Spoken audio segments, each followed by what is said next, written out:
Hi, it's me again with Corel tips and tricks. The other day I helped somebody create that right there. And I thought, it would make a pretty cool pattern to go around a circle.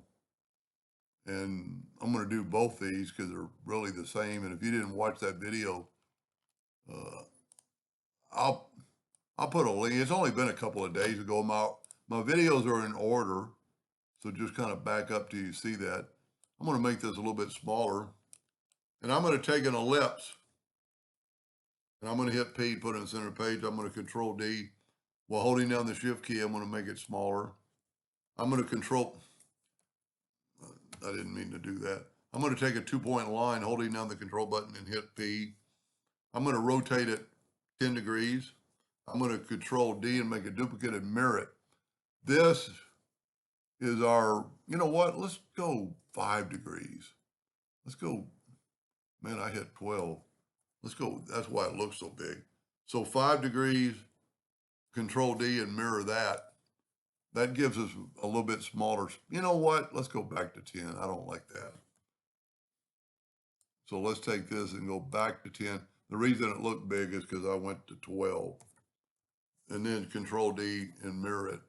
That'll give us this writing surface. Then I'm going to, or what we're going to fill in, I'm going to take the Smart Fill tool, fill that in and nudge it out of the way 3 times. I'm going to left click, right click. Now I'm going to get the object ready.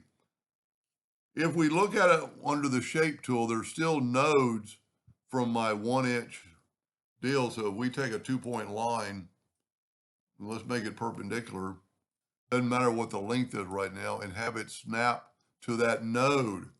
Then I'm going to have the plus key and have it snap to that node. Now we pretty much need to make them equal. So I'm going to draw another line perpendicular, and I'm going to put it like right there. And my nudge factor set on 1 or 5. I'm going to set on like a 1/2 inch. And I'm going to nudge that line over. You know what? I'm going to nudge it over twice. Now I can take the virtual segment delete key and delete that. And I'm going to have that line. Now if we take that line right there, well, I'm going to, I'm going to I need that line for a second. I'm going to take another 2-point line, and you could start on the node and then hold down the control button. And then you can go down here and start on the other node and just go over here. Let's take another 2-point line, doesn't have to be very long. And we've still got our nudge factor set on a 1/2 inch. And then just nudge it over a 1/2 inch. You know what? Oh, I did it twice, didn't I? There we go. That still doesn't look right, but I guess it is. Take your virtual segment delete key and delete this part, and then fill that in. And that's our new object. Now I'm going to go ahead and left click, right click. I'm going to make it a little smaller. And see, I could have gone that 5 degrees. You know what? Let's do that. I think it'll look better. So take a 2-point line, hit the plus or key, P key, and hit 5 degrees, then control D and mirror that. So that's going to be our new, well, that's a lot of difference. Maybe I could have gone in, like 7.5 or something. You know what? I don't like to nudge that much because I had it set on 1/2. I'm going to set my nudge factor on 5. So I only have to nudge it like 1 time or twice. Then I'm going to left click, right click, and that gives us an envelope shape. Now I'm going to grab our item. Let's zoom in here. Our item's still selected. I'm going to go to Effects and Envelope and click right here, Make From that form. And then if you hit the Shift key and select both those and go EC, and then grab that and try to move it out of the way. See, I grabbed the box, which is fine. Move it out of the way. Now I'm going to take the Alt key with the pick tool and select all that and hit delete. So it deleted everything that was touched. So we're going to control D and make a duplicate of this guy. Control D, alternate C, and have it rotate 10 degrees. Let's look at our lines. They need to be really, they're close enough. I was a little bit off on that, but it'll work. Control D, alternate C, 20 degrees. Control D, I messed up there. Control D, alternate C, 30 degrees, and then just Control D all the way around. It's going to take a few more steps because we're only going 10 degrees at a time. And there we go. Now, if we take this and weld it, those lines went away, and we can fill it in with yellow.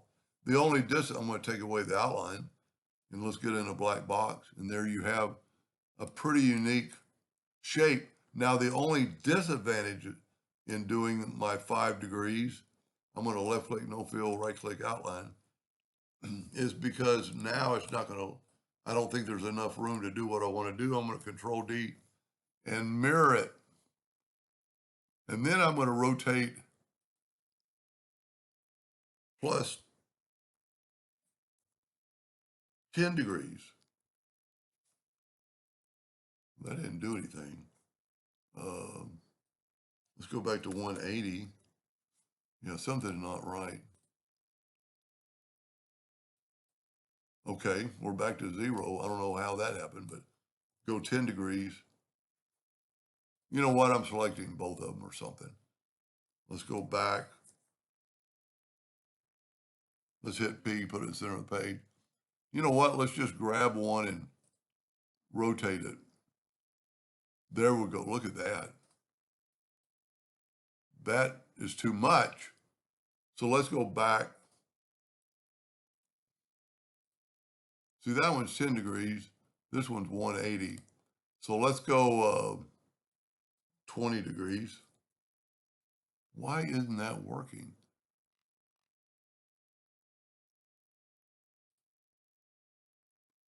I mean, that should rotate.